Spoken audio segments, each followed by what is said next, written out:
والعاقبۃ للمتقین والصلاۃ والسلام علی سید الانبیاء والمرسلین اما بعد اعوذ باللہ من الشیطان الرجیم بسم اللہ الرحمن الرحیم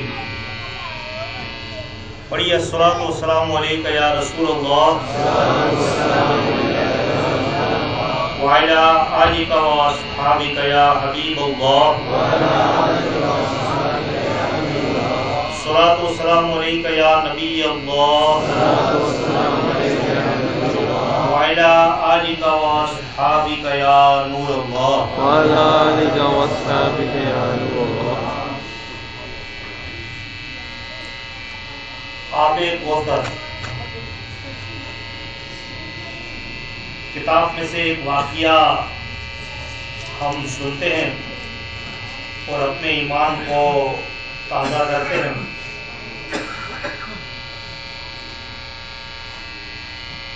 کہ ایک شخص جس کا نام تھا بابا نور محمد اپنی زندگی کا واقعہ بیان کرتے ہیں کہ ایک مرتبہ مجھے یہ سعادت ملی کہ میں بیت اللہ کے طواف کے لیے گیا۔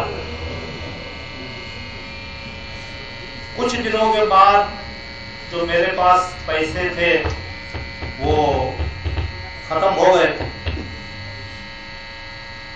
اب مجھ میں میرے ضمیر نے یہ بھی گوارا نہیں کیا کہ میں کسی سے پیسے مانگوں۔ ایک دن گزر گیا، 2 دن گزر گئے، تیسرا دن جب گزرا تو بھوک کی وجہ سے میں نڈھال ہو گیا اور یہ عالم ہوا کہ بے ہوشی کی وجہ سے مجھ پر درود کی تالی ہو گئی، میں بے ہوش ہو گیا۔ تھوڑی دیر کے بعد ہوش آیا تو میرے دل میں یہ بات پیدا ہوئی کہ کیوں نہ میں نبی آخر الزمان محمد مصطفیٰ صلی اللہ تعالی وسلم پر درود و سلام پڑھوں۔ تو لہذا میں نے درود و سلام پڑھنا شروع کر دیا۔ اب چند ہی مرتبہ میں نے درود و سلام پڑھا تھا کہ ایک اعرابی آیا اور اس نے مجھے کہا کہ میرے سر میں درد ہے لہذا تم مجھے دم کرو۔ میں درود و سلام پڑھ رہا تھا، میں نے دم کر دیا۔ اس نے مجھے 20 ریال دے دیے۔ میں بڑا خوش ہوا اور خوشی کے عالم میں بولا نہیں سمایا، بازار گیا اور بازار جا کر اپنی بھوک مٹائی۔ پھر دوسرے دن وہی اعرابی آیا اور اس نے مجھے کہا کہ دم کیجئے، کل آپ نے دم کیا تھا، میرے سر کا درد ختم ہو گیا، پھر دم کیجئے۔ میں نے پھر دم کیا، سر کا درد اس کا ختم ہو گیا اور آپ مجھے وہ 10 ریال دے گیا۔ اور جتنے دن میں مکہ شریف میں رہا درود پاک کی برکت سے وہ روزانہ آتا اور روزانہ مجھے 10 ریال دے جاتا۔ جتنے دن رہا پھر مدینہ شریف گیا، میرے سارے اخراجات اللہ تبارک و تعالی نے درود و سلام کی برکت سے پورے فرما دیے۔ صلو علی الحبیب اللہم صلی علی سیدنا مولانا محمد مادر الجود والکرم وعلیہ وبارک وسلم۔ محترم بھائیو، آپ نے سماعت فرمایا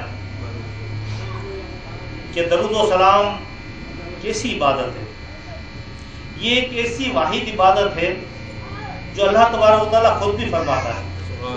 لیکن اللہ تعالیٰ نے نماز کا حکم دیا کہ مومنوں پر نماز فرض ہے، نماز پڑھو، زکوٰۃ دو، حج کرو۔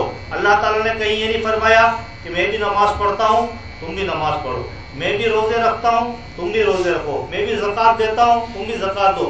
نہیں، ایک درود پاک ایسی واحد عبادت ہے کہ اللہ تبارک و تعالیٰ خود فرماتا ہے کہ یہ درود میں بھی پڑھتا ہوں، میرے فرشتے بھی پڑھتے ہیں، تم بھی میرے حبیب پر درود و سلام پڑھا۔ سیدی اعلیٰ حضرت امام اہل سنت فرماتے ہیں واللہ وہ سن لیں گے، واللہ اللہ کی قسم وہ سن لیں گے، فریاد کو پہنچیں گے، اتنا بھی تو ہو جو کوئی آہ کرے دل سے، واللہ وہ سنیں گے، فریاد کو بھی پہنچیں گے، مشکل آسان کرنے بھی آئیں گے اللہ کے حکم سے، صرف اتنا ہو کہ کوئی آہ کرے کوئی دل سے۔ ایک اور جگہ پہ فرماتے ہیں گرداب بلا میں پھنس کر جب کوئی طیبہ کی طرف تکتا ہے، مصیبتوں میں گر کر جب کوئی طیبہ کی طرف تکتا ہے، گنبد خضرا کا تصور کر کے درود و سلام پڑھتا ہے، تو پھر کیا ہوتا ہے؟ گرداب بلا میں پھنس کر جب کوئی طیبہ کی طرف تکتا ہے، سلطان مدینہ خود آ کر بگڑی کو بنایا کرتے ہیں۔ صلو علی الحبیب، اللہم صلی علی سیدنا مولانا محمد المادر الجود والکرم علیہ وبارک وسلم۔ محترم بھائیوں، دل کی 40 بیماریوں کے متعلق ہم سن رہے ہیں۔ آج دل کی 18ویں بیماری جس کا نام ہے بخل یعنی کہ کنجوسی، اس کے متعلق ہم سنیں گے۔ محترم بھائیوں، دل جو ہے یہ اللہ کا گھر ہے۔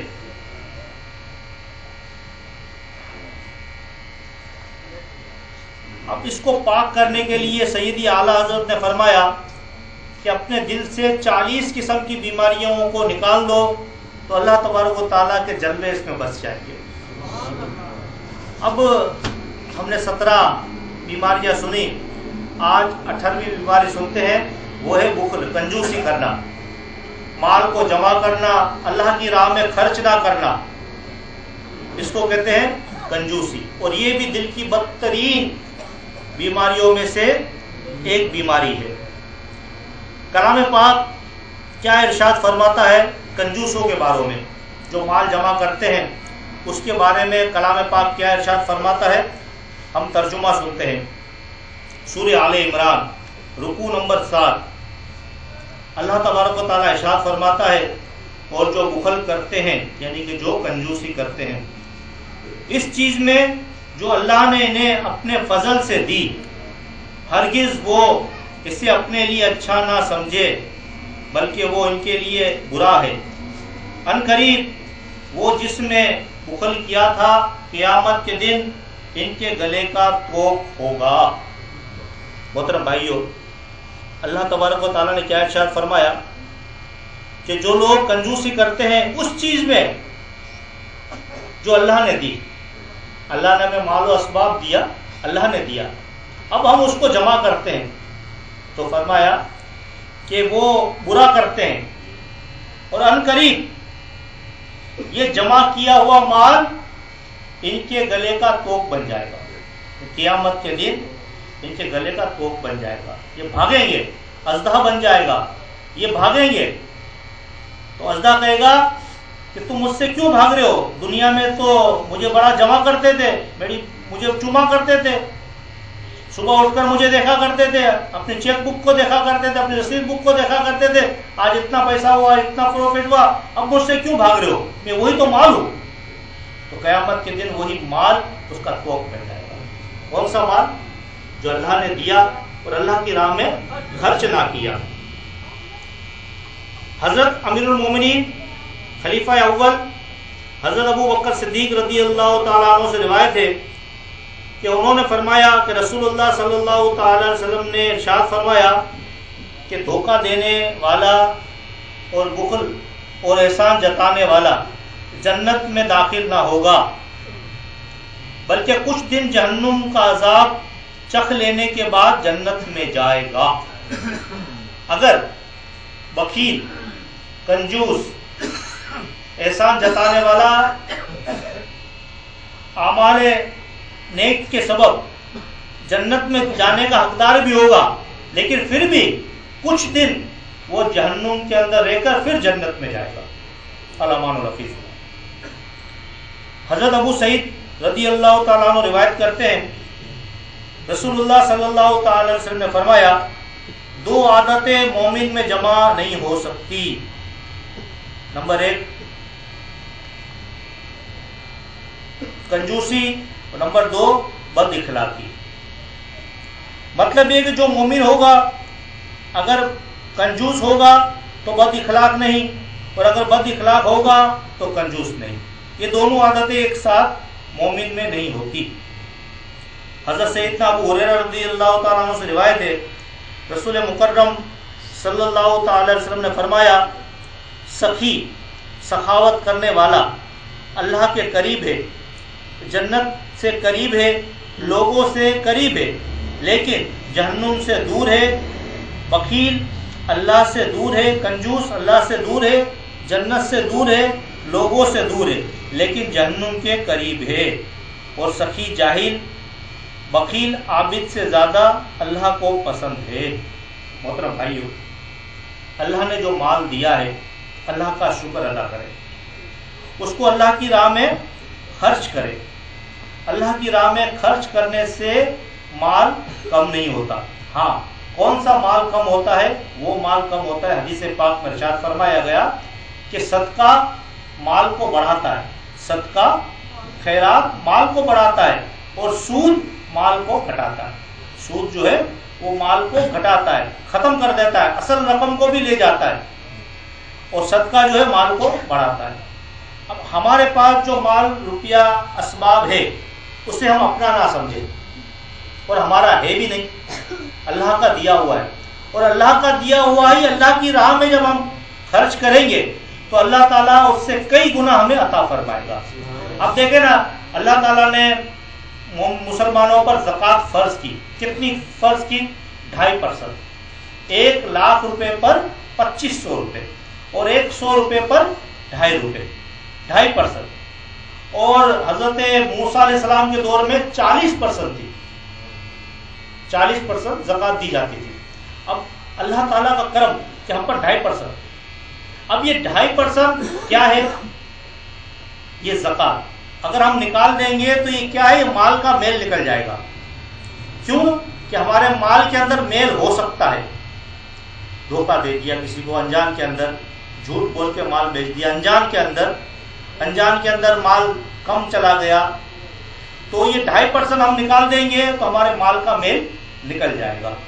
لیکن لوگ یہ 2.5% بھی نہیں نکالتے، اور اندازے سے 1000-2000 روپے 5,000 روپے دے دیتے ہیں، اور ہیلے بہانے کرتے ہیں، میں تو ابھی بہت غریب ہوں، میرے اوپر تو قرضہ ہے، یہ ہے وہ ہے، میں تو زکوٰۃ نہیں نکال سکتا.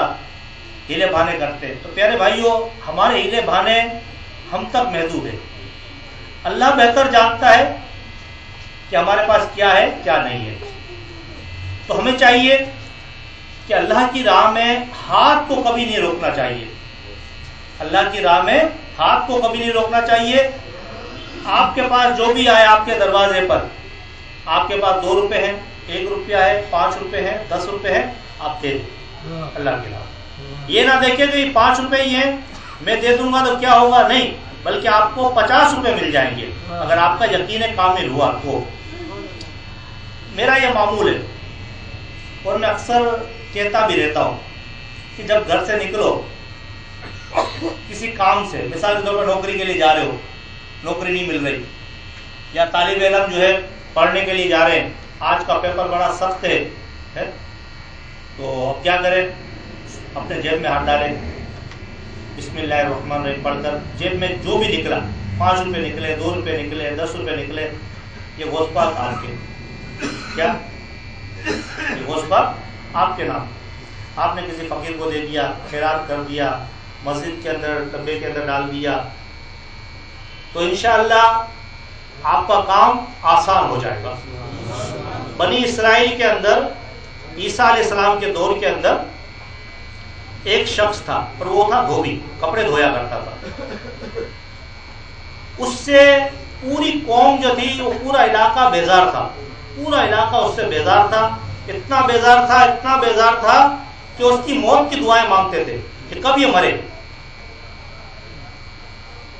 اللہ تبارک و تعالیٰ کے نبی حضرت عیسیٰ علیہ السلام کی بارگاہ میں کہا گیا کہ اس شخص سے ہم بڑے بیزار ہیں، آپ دعا کیجئے کہ وہ ہلاک ہو جائے. اللہ کے نبی نے اللہ کے حکم سے دعا کر دی، اور لوگوں کو کہہ دیا کہ صبح یہ جائے گا لیکن شام کو نہیں آئے گا، صبح یہ جائے گا لیکن شام کو نہیں آئے گا. لوگ خوش ہو گئے. اب کیا ہوا کہ شام کے وقت اس دھوبی کو لوگوں نے آتے ہوئے دیکھا تو سب حضرت عیسیٰ علیہ السلام کے پاس آئے اور کہا کہ آپ نے کہا تھا شام کو نہیں آئے گا. عیسیٰ علیہ السلام نے اس سے کہا کہ تو نے ایسا کون سا عمل کیا ہے کہ تو آج بچ گیا؟ تو اس نے کہا میں نے تو کچھ نہیں کیا. بولے نہیں، تو نے کچھ نہ کچھ آج عمل ضرور کیا ہے. تو اس نے یاد کیا تو اسے یاد آیا کہ میں گھر سے 3 روٹیاں لے کر نکلا تھا. غور کرنا، میں گھر سے 3 روٹیاں لے کر نکلا تھا اپنے کھانے کے لیے. راستے میں ایک فقیر آیا اور اس نے مجھے کہا کہ اللہ کے نام پر مجھے کچھ کھلا، لہذا 2 روٹیاں میں نے اسے صدقہ کر دی. 2 روٹیاں میں نے اسے صدقہ کر دی، 1 روٹی میں نے کھا لی، بس یہ عمل کیا. تو حضرت عیسیٰ علیہ السلام نے کہا تو اپنا جو سامان کا گٹھڑا ہے اسے کھول. جب اس نے کھولا تو اس کے اندر 2 سانپ تھے اور وہ سر کو جھکائے ہوئے کھڑے تھے. تو اللہ تعالیٰ نے اپنے نبی حضرت عیسیٰ علیہ السلام پر وحی نازل فرمائی اور فرمایا کہ یہ 2 روٹیاں اس کے لیے صدقہ ہوگی. 2 روٹیوں کی وجہ سے یہ آج بچ گیا، ورنہ موت اس کی لکھی ہوئی تھی، لیکن صدقے نے اس کو ٹال دیا. تو آپ نے دیکھا کہ 2 روٹیاں اس نے اللہ کی راہ میں خیرات کر دی. حالانکہ گھر سے 3 روٹیاں لے کے نکلا تھا، اس کی خوراک 3 روٹیاں ہوں گی، لیکن 2 روٹیاں اس نے خیرات کر دی تو اس کی آنے والی موت بھی ٹل گئی. یہ نہیں ہے کہ ہم خیرات کریں گے تو مریں گے، نہیں، مریں گے تو ضرور، لیکن بعض دفعہ ٹل جاتی ہے نا، یا موت آنے والی ہوتی ہے تو موت کی سختیاں آسان ہو جاتی ہیں. ورنہ نزا کی سختیاں تو ایسی ہے کہ نبی پاک صلی اللہ تعالی وسلم نے فرمایا اے علی تلوار اٹھاؤ، دشمنوں کا مقابلہ کرو، مارو اور مر جاؤ. میدان جنگ میں جاؤ، لوگوں کو مارو اور مر جاؤ. اگر بستر پر مرے تو تم مر جاؤ گے. موت کی سختی ایسی ہے کہ اگر تم بستر پر مرے تو اپنی ایڑیاں رگڑ کے تم مر جاؤ گے، تمہاری روح نہیں نکلے گی. آپ نے دیکھا ہوگا علامہ الحفیظ موت کی سختیاں کیسی ہوتی ہے. ہم اس کے پاس بیٹھ کر سورہ یاسین پڑھ رہے ہوتے ہیں، وہ آخری سانسیں لے رہا ہوتا ہے، اسے کیا تکلیف ہوتی ہے اس کے چہرے سے ہمیں پتہ چل جاتا ہے. لیکن صدقات خیرات کرنے سے کیا ہوتا ہے؟ موت کی سختیاں آسان ہو جاتی ہیں. آپ نے دیکھا ہوگا ایکسیڈنٹ ہو گیا، بچ گیا، تو ہم لوگ کہتے ہیں لیا دیا کام آ گیا ہوگا. ہم لوگ کہتے ہیں نا لیا دیا کام آ گیا ہوگا. تو ایسا ہی ہوتا ہے پیارے بھائیوں. ہم نے اگر اخلاص کے ساتھ کسی کو ایک کھجور دے دی اور وہ اللہ کی بارگاہ میں قبول ہو گئی، ہمارا بیڑا پار ہو گیا. ہم نے کسی کو ایک ٹافی دے دی آٹھانے والی، محبت کے ساتھ خوش ہو کر. اب وہ آٹھانے کی ٹوپی کیا قیمت رکھتی ہے نا، وہ خود بھی کھا سکتا ہے، 5 روپے کی 10 روپے کی کھا سکتا ہے، اپنے گھر پہ جا کر پیزا بھی لے جا سکتا ہے. لیکن آپ نے آٹھانے کی ٹوپی اگر اسے دے دی یا محبت کے ساتھ اس کے ساتھ مسکرا کر آپ نے بات کر لی، یہ بھی صدقہ ہے. تو اللہ نے ہمیں جو دیا ہے ہم اپنا نہ سمجھیں. اگر ہم اپنا سمجھیں گے تو یہ پھر نکلے گا نہیں جیب سے. اس سال کی بات ہے، اعتکاف کے دوران ایک شخص نے مجھے 3000 روپے دیے. ایک شخص نے برکاتی مسجد کے اندر مجھے 3000 دیے. بولے یہ اعتکاف والوں کے لیے خرچہ، اور کہا کہ آپ دعا کرنا اللہ قبول کر لے، آپ دعا کرنا اللہ قبول کر لے. میں نے کہا آپ کے جیب سے نکل گئے نا تو اللہ نے قبول کر لیا. جیب سے نکلنا بہت مشکل ہے، 3000 کی رقم ہے، ایک بات کر رہا ہوں، یہ جیب سے نکلنی بڑی مشکل ہے، اور نکل گئی تو اللہ کا حکم ہوا تو نکلی اور اللہ نے قبول کر لیا. جیسے کہ میں لوگ کہتا ہوں، لوگ کہتے ہیں کہ دعا کرنا اللہ ہماری نمازیں قبول کرے. میں نے کہا نماز پڑھتے ہو؟ جہاں پڑھتے ہیں. پڑھتے ہو تو اللہ ضرور قبول کرے گا، کیونکہ اس رب نے ہمیں جس مصلی پہ کھڑا کیا ہے، اب اس رب کا یہ دستور نہیں کہ مصلی پہ کھڑا کر کے وہ قبول نہ کرے. سمجھے نا، ہمارا رب ایسا رحیم ہے، ایسا کریم ہے کہ اس نے اپنی عطا سے ہمیں مصلی پہ کھڑا کیا تو وہ قبول بھی کرے گا. ہمارا یہ ایمان ہونا چاہیے، ورنہ مصلی پہ کھڑا ہونا ہر کسی کے بس کی بات نہیں ہے نا. اللہ نے جب مصلی پہ کھڑا کیا تو قبول بھی کرے گا. ہمارا یہ ایمان ہونا چاہیے. تو پیارے بھائیوں، مال جمع کرنے سے کچھ فائدہ نہیں ہے. اللہ کی راہ میں جو مال خرچ ہو جائے وہی مال ہے، وہی کام آنے کا ہے۔ مثال کے طور پر ہم نے اگر کسی کو خیرات کر دی، اب سردی کے دن ہے، کسی کو سویٹر دے دیا چپ چاپ، سردی کے دن ہے نا، بہت غریب لوگ ہوئے جو سویٹر بھی نہیں پہنتے ہوگے، شال بھی نہیں ہوگی، ہم نے کسی کو دے دیا چپ چاپ، تو یہ سمجھ لیجئے کہ آپ کا 25-30 روپے کا، 50 روپے کا، 100 روپے کا لیا ہوا سویٹر یہ کہاں جمع ہو رہا ہے؟ آخرت کے بینک میں۔ یہاں کا بینک میں، یہاں سے بینک سے نکالیں گے ہم، اور وہاں کے بینک میں جمع ہو رہا ہے۔ قیامت کے دن یہ ہمیں کام آئے گا، قیامت کے دن کام آئے گا، نزا کے وقت کام آئے گا، قبر کے اندر کام آئے گا، اور قیامت کے دن کام آئے گا۔ تو پیارے بھائیوں، اللہ کی راہ میں دینے کی عادت بنائیں، اللہ کی راہ میں خرچ کرنے کی عادت بنائیں۔ دیکھیں نا، نبی پاک صلی اللہ تعالی علیہ وسلم نے اعلان فرمایا کہ جنگ قریب ہے، جس سے جتنا ہو سکے مال غنیمت کے اندر مال دے۔ صحابہ اکرام لے کر آ گئے، عمر فاروق رضی اللہ تعالیٰ عنہ اپنے گھر کا آدھا سامان لے کر آئے۔ مثال کے طور پر آپ کے پاس 4 بٹن تھے تو 2 اپنے پاس رکھے اور 2 مال کے اندر ڈال دیے، اور لے کر نبی پاک صلی اللہ علیہ وسلم کی خدمت میں آ گئے۔ تمام صحابہ اکرام آ گئے۔ اب انتظار تھا تو یار غار کا تھا، صدیق اکبر رضی اللہ تعالیٰ عنہ آئے، اور مختصر سا مال، عمر فاروق کا مال زیادہ تھا لیکن آدھا تھا، صدیق اکبر رضی اللہ تعالیٰ عنہ کو مال کم تھا، اور وہ سرکار کے قدموں میں رکھ دیا۔ سرکار صلی اللہ علیہ وسلم عمر فاروق سے پوچھا، عمر کتنا مال لائے ہو؟ بولا آدھا گھر والوں کے لیے چھوڑا ہے، آدھا آپ کے قدموں میں لے کر آیا ہوں۔ صدیق اکبر سے پوچھا گیا کہ صدیق تم کتنا لائے ہو؟ تو بولا یا رسول اللہ مکمل مال لے کر آپ کی بارگاہ میں آ گیا ہوں، مکمل مال، تمام گھر کا سارا سامان لے کر آپ کے قدموں میں آ گیا ہوں۔ تو فرمایا کہ صدیق گھر والوں کے لیے کیا چھوڑا ہے؟ گھر والوں کے لیے کیا چھوڑا ہے؟ بچوں کے لیے کیا چھوڑا ہے؟ بیوی کے لیے کیا چھوڑا ہے؟ تو بولا صدیق اکبر رضی اللہ تعالیٰ نے فرمایا کہ گھر والوں کے لیے اللہ اور اس کا رسول ہی کافی ہے، اللہ اور اس کا رسول ہی کافی ہے۔ میرا رب رازق ہے تو مجھے بھوکا نہیں سلائے گا، کچھ نہ کچھ کھلا کر ہی سلائے گا۔ فرمایا کہ گھر والوں کے لیے اللہ اور اس کا رسول ہی کافی ہے۔ تھوڑی دیر ہوئی، حضرت جبریل امین تشریف لیا ہے۔ اچھا، صدیق اکبر رضی اللہ تعالیٰ عنہ نے اپنے کپڑے اتار کر مال کے اندر ڈال دیے اور ٹاٹ کا لباس پہن لیا، بٹن کی جگہ پر ببول کے کانٹے لگا لیے۔ یہ واقعہ سنتے رہتے ہم، لیکن ایمان کی تازگی کے لیے ہم پھر سنتے ہیں، بٹن کی جگہ پر ببول کے کانٹے لگا لیے۔ تھوڑی دیر ہوئی، جبریل امین حاضر ہوئے، تو حضرت جبریل امین نے بھی ٹاٹ کا لباس پہنا تھا اور بٹن کی جگہ پر ببول کے کانٹے لگائے ہوئے تھے۔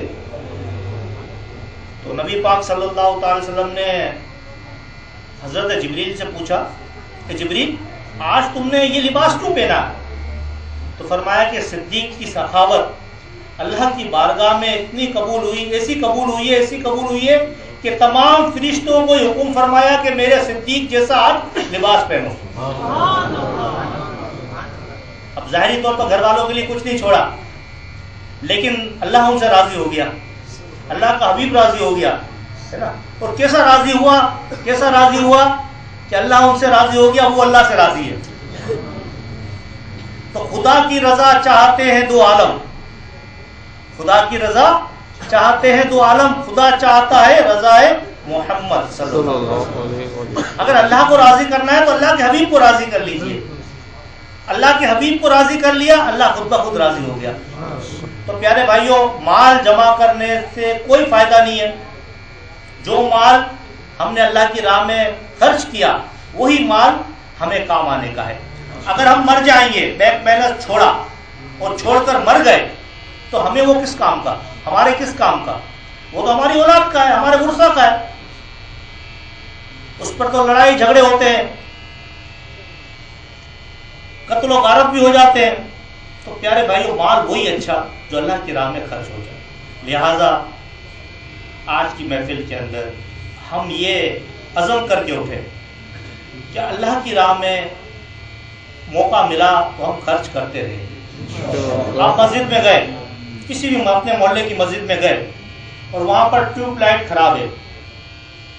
اب آپ کو کسی کو کہنے کی ضرورت نہیں ہے, انتظامیہ سے کہہ دے اگر ممکن ہو تو. آپ میں ٹیوب لائٹ لگانا چاہتا ہوں, یہ ٹیوب لائٹ خراب ہو گئی ہے لہٰذا میں لگانا چاہتا ہوں. آپ انتظامیہ اگر آپ کو اجازت دیتی ہے تو آپ ٹیوب لائٹ چپ چاپ آ کر لگا دیں. اور اگر آپ کو یہ یقین ہے کہ میں ٹیوب لائٹ لگا دوں گا اور انتظامیہ کوئی اعتراض نہیں کرے گی تو آپ چپ چاپ آ کر ٹیوب لائٹ لگاتے. پنکھا خراب ہو گیا ہے مسجد کا تو آپ اس کو صحیح کروا لیں. کوئی بٹن خراب ہو گیا ہے تو اس کو صحیح کروا لیں. اب ہم لوگ اپنی جوابداری کو خود سمجھے. اب ہم لوگ کیا کرتے ہیں, مسجد میں گئے بٹن خراب ہے تو ہم انتظامیہ پہ چڑھ جاتے ہیں کہ آپ صدر ہو, آپ جنرل سیکرٹری ہو, ایک ٹیوب لائٹ سے نہیں کروا سکتے, یہ نہیں کر سکتے, وہ نہیں کر سکتے. تو پیارے بھائیو, تمام اخلاق کے ریکارڈ ہم توڑ دیتے ہیں. تو یہ انتظامیہ کی اپنی جوابداری ہے, لیکن اللہ نے ہمیں دیا ہے 100-150 روپے کی ٹیوب لائٹ ملتی ہے اور انتظامیہ سے پوچھ کر اگر ہم لگا سکتے ہیں تو یہ 100-150 روپے کی ہم نے جو ٹیوب لائٹ لگائی یہ انشاءاللہ قبر کے اندر بولے گی, یہ قبر کے اندھیرے کے اندر ہی چگمگائے گی. ہم نے یہاں لگائی ہے لیکن یہ قبر کے اندر روشنی کرے گی, ہماری قبر کو روشن کرے گی, ہے نا. اگر مسجد کے اندر ہم نے پانی کا, ٹھنڈے پانی کا کولر لگا دیا اللہ کی رضا کے لیے, نام و نمود کے لیے نہیں, اللہ کی رضا کے لیے, تو یہ میدان محشر کے اندر بولے گا. کیسا بولے گا کہ جب بندہ قبر سے اٹھے گا تو بھوک اور پیاس کی وجہ سے اس کا پیٹ اور اس کی کمر ملی بھی ہوگی, العطش العطش, ہائے بھوک ہائے پیاس کرے گا. تو یہ پانی کا لگایا ہوا کولر یہ قیامت کے دن بولے گا, ہے نا. پھر کیا ہوگا, قیامت کے دن ہم مارے مارے پھر رہے ہوں گے اور سرکار جام کوثر تقسیم کر رہے ہوں گے. سرکار ہمیں بلائیں گے, میرے دیوانوں ادھر آؤ, ادھر آؤ, فلاں مسجد کے اندر تم نے پانی کا کولر لگایا تھا, یہ لو جام کوثر کے جام پی لو. تو پیارے بھائیو, یہ جو کچھ بھی ہم اللہ کی رضا کے لیے کریں گے قیامت کے دن سب کا سب کام آئے گا. وہی مال کام آئے گا جو ہم نے ایک ہاتھ سے دیا دوسرے ہاتھ کو پتہ نہ چلا, ایک ہاتھ سے دیا دوسرے ہاتھ سے کو پتہ نہ چلا. تو پیارے بھائیو, ایسے بے شمار طریقے ہیں کہ بے شمار طریقے سے ہم لوگ ایصال کر سکتے ہیں, اپنے مرحومین کو بھی ایصال کرتے ہیں. شرح صدور کے اندر امام جلال الدین سیوطی شافعی, عبد الرحمن شافعی رحمۃ اللہ تعالی لکھتے ہیں کہ ایک شخص کو اس کے والد خواب میں آئے اور آ کر کہنے لگے کہ فلاں دن محلے میں اس شخص کا انتقال ہو جائے گا, لہذا اس کو جب دفنایا جائے تو اس کے ساتھ ایک کفن میرے لیے بھی رکھ دینا. جب آنکھ کھلی تو سوچا کہ والد بزرگ اور خواب میں آئے اور وہ شخص تو کٹا کٹا ہے, تو دیکھیے اس کا انتقال ہو گیا. انتقال ہوا, اسے جب دفنایا گیا, دفنانے کے بعد ایک نیا کفن بھی اس کے ساتھ رکھ دیا قبر میں. رات کو والد بزرگوار خواب میں تشریف لیا ہے اور آ کر کہنے لگے کہ تمہارا بھیجا ہوا کفن مجھے مل گیا. اب آپ نے دیکھا, اب یہ بھی ایک طریقہ ہے اپنے مرحومین کو ایصال کرنے کا. اب کیا طریقہ ہے, جب سردی بہت ہے, سردی بہت ہے, ہم جہاں کمبل اوڑھ کے سوتے ہیں تو ہمیں چاہیے کہ غریب کو بھی ایک کمبل دے دیں, ایک سویٹر دلا دیں, ایک گرم ٹوپی دلا دیں, اپنے والدین کے ایصال ثواب کے لیے, اپنے عزیز و اقارب کے ایصال ثواب کے لیے. وہ پہنیں گے, اس کا ثواب ہمارے مرحومین کو بھی ملے گا. ایک بھائی نے خواب میں دیکھا اور پوچھا کہ ہم لوگ جو ایصال کرتے ہیں, آپ لوگوں کے لیے ایصال کرتے ہیں, پڑھ کر بھیجتے ہیں, مال کی صورت میں بھیجتے ہیں, آپ لوگوں تک پہنچتا ہے؟ تو مرحوم بھائی نے کہا کہ تمہارا بھیجا ہوا تحفہ ہم کو پہنچتا ہے, ایک خوبصورت لباس کی صورت میں پہنچتا ہے اور ہم اسے زیب تن کر لیتے ہیں, پہن لیتے ہیں. تو پیارے بھائیو, یہ بھی سخاوت کے انداز ہے. تو ہمیں چاہیے, ایک جگہ پر یہ کیٹرس کہتے ہیں نا پکانے والے کو, اس نے بنایا, اہتمام کیا کہ میں اب کھانے پکایا کروں گا. تو مجھے بلایا, میں گیا. اب لوگ اس نے ظن رکھتے ہیں کہ آپ آ کے دعا کر لو, چلا جاتا ہوں میں. دعا کرنے کے بعد میں نے کہا کہ آپ اپنا یہ معمول بنا لو، آپ اپنا یہ معمول بنا لو کہ جس کی بھی دیگ پکے گی، جس کی بھی دیگ پکے گی، ایک چاول کی بوری میں سے ایک مٹھ جو ہے وہ لے کر آپ دیگ میں ڈالیں گے غوث پاک کے نام، پھر چاہے شادی کا ہو، چاہے موت کا ہو، چاہے ولیمے کا ہو، چاہے نیاز کا ہو، ایک مٹھ آپ چاول کی بوری میں ڈال کر ہر دیگ کے اندر آپ اپنی طرف سے ڈالنا غوث پاک کے نام، پھر دیکھنا اس کی برکتیں کتنی ہوتی ہے۔ اور یہ واقعہ کوٹڑی کے ایک شخص نے بتایا کہ ہماری دادی جان، کوٹڑی میں شخص رہتے ہیں، ان کی دادی کا واقعہ، بولا ہماری دادی جان کیا کرتی تھی، روزانہ جو کھانا روٹیاں بناتی، روٹیوں میں سے تھوڑا سا آٹا نکال لیتی تھی، روٹیوں میں سے تھوڑا سا آٹا نکال لیتی تھی غوث پاک کے نام کا، غوث پاک کے نام کا تھوڑا سا اتنا سا آٹا مثال کے طور پر نکال لیتی تھی اور اس کو ایک ڈبے کے اندر ڈال لیتی تھی۔ جب 11ویں شریف آتی تھی تو وہ آٹا جتنا جمع ہوتا اس کو پکا روٹیاں بناتی اور غریبوں میں کھلا دیتی تھی، یہ اس کا معمول۔ اور اس کی برکتیں کیا ہوئی کہ آج ان کے بچے جو کوٹڑی شہر میں رہتے ہیں وہ سالانہ 11ویں شریف کرتے ہیں اور ہر سال 75 دیگیں کرتے ہیں، 75 دیگیں۔ یہ اتنے سے آٹے کی برکت ہے، اتنا سا آٹا روزانہ ان کی دادی نکالتی تھی۔ آج ان کے بیٹے جو ان کے پر پوتے 11ویں شریف کرتے ہیں اور 75 دیگیں کوٹڑی شہر کے اندر ہوتی ہیں۔ ہمارے سونو بیٹھے ہوئے، ان کے دادا جان کے والد نے ان کو واقعہ بتایا کہ بیٹا ہر سال 11ویں شریف کرنا، صدقات خیرات کرتے رہنا، اور کوئی سال ایسا آئے کہ تمہارے پاس کچھ نہ ہو، جتنا بھی پیسہ ہو اس کی 11ویں شریف کرنا، اس کو اللہ کی بارگاہ میں پیش کرنا اور غریبوں کو کھلانا۔ اگر یہ بھی نہ ہو تو جہاں 11ویں ہوتی ہو وہاں کے برتن دھو کے آ جانا، جہاں 11ویں ہوتی ہو وہاں کے برتن دھو کے آ جانا۔ اور یہ واقعہ تو بڑا مشہور ہے، شاہ عبد الحق محدث دہلوی رحمۃ اللہ تعالی علیہ کے والد عبد الرحیم ہر سال سرکار صلی اللہ تعالی وسلم کی 12ویں شریف کرتے تھے، ہر سال لنگر و نیاز کرتے تھے، ہر سال۔ ایک سال ایسا آیا کہ آپ کے پاس نیاز کرنے کے پیسے نہیں تھے، لنگر و نیاز کرنے کے پیسے نہیں تھے، آپ پریشان کہ ہر سال میں 12ویں شریف کرتا ہوں اور یہ سال ایسا آیا کہ میرے پاس پیسے نہیں ہیں۔ بیٹھے ہوئے تھے، سوچ رہے تھے، تو دل میں خیال آیا کہ تیرے پاس جو کچھ بھی پیسے ہیں اس سے تو بھنے ہوئے چنے لے لے اور سرکار کی بارگاہ میں پیش کر لے، وہاں تو دل دیکھا جاتا ہے، مال تھوڑی دیکھا جاتا ہے۔ تو لہٰذا ان کے پاس جو پیسے تھے ان پیسوں سے انہوں نے چنے لیے اور سرکار کی بارگاہ میں پیش کر دیے۔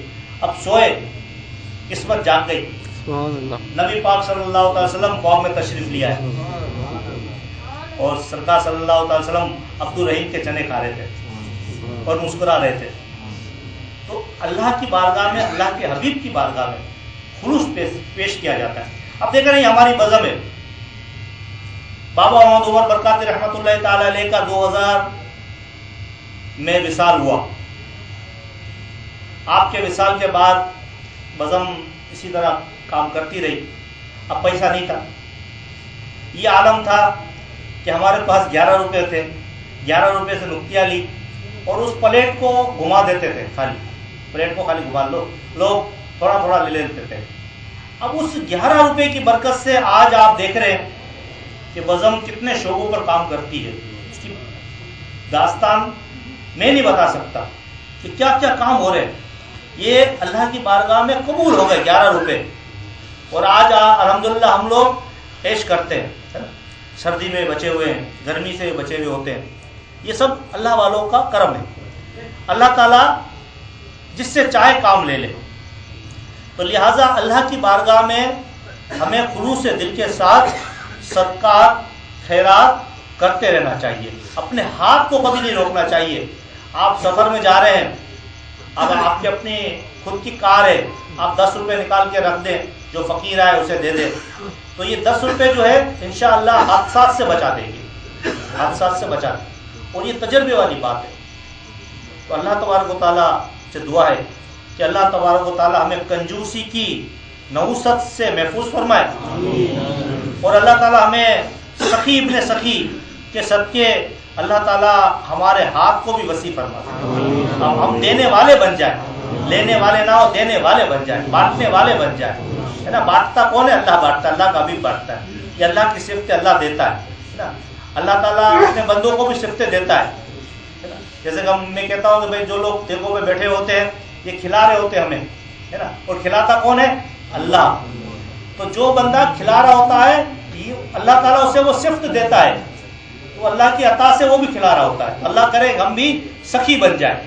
اللہ تبارک و تعالیٰ ہمیں بخلی کی، کنجوسی کی لعنت سے محفوظ فرمائے، اور اللہ تبارک و تعالیٰ ہمیں سخی بنائے، اور جو مال اللہ تعالیٰ نے دیا اسے اپنی راہ میں خرچ کرنے کی توفیق عطا فرمائے.